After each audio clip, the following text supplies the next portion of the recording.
প্রথম প্রশ্ন জিজ্ঞেস করা হবে, মার রব্বুক, তোমার রব কে? বলেন, আমাদের রব কে? ওমা দীনুক, তোমার ধর্ম কি? বিষ্ণুনবীর চেহারা দেখিয়ে বলা হবে, তারিফু মান হাযা রাজুল, এই লোকটারে চিনো? আমরা কি বলবো? আমরা চিনি, উনি আমাদের প্রিয় রাসূল মুহাম্মদুর রাসূলুল্লাহ সাল্লাল্লাহু আলাইহি ওয়াসাল্লাম। এরপরে জিজ্ঞেস করা হবে, এগুলো কোত্থেকে শিখলা? আমরা বলবো, কোরআন থেকে। ফায়ুফসাহু লাহু কবরুহু ৭০ যিরাআন, সুন্দর সুন্দর উত্তর করতে পারলে আপনার কবরটারে ৭০ হাত লম্বা করে দেয়া হবে।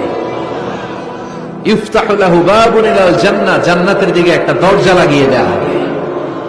ইউলবাসু মিন লিবাসি আহলিল জান্নাহ, জান্নাতীদের পোশাক পরিয়ে দেয়া হবে। প্রথম প্রশ্ন জিজ্ঞেস করা হবে, মার রব্বুক, তোমার রব কে?